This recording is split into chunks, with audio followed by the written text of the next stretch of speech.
இருக்கும்போது சொல்றாரு, ஐ won't see my 40. நான் என்னுடைய 40 பார்க்க மாட்டேன், என்னோட 40வது வயசை நான் பார்க்க மாட்டேன். ஏன்? என்ன சுவாமி நீங்க எவ்வளவு யங்கா இருக்கீங்க, ஹெல்தியா இருக்கீங்க, நீங்க போய் இப்படி ஒரு வார்த்தையை சொல்லலாமா? இல்ல இல்ல, நான் போனாதான் மத்தவங்களுக்கு இடம் கிடைக்கும். அவர் சொல்ற வார்த்தை என்ன சொல்றாருன்னா, அதுக்கு ஒரு அழகான உதாரணம் சொல்றாரு Swami Vivekanandar. Under the shade of a big tree small plants will not grow. ஒரு பெரிய மரத்தின் நிழலில் சிறு செடிகள் வளராது.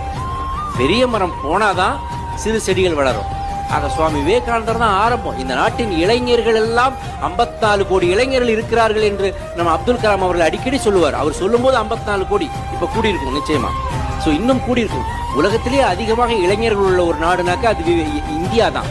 அந்த இந்தியாவில் உள்ள இளைஞர்களுக்கு ஆரம்பத்திலிருந்தே பேசிக் கொண்டிருந்த உலக சமயம்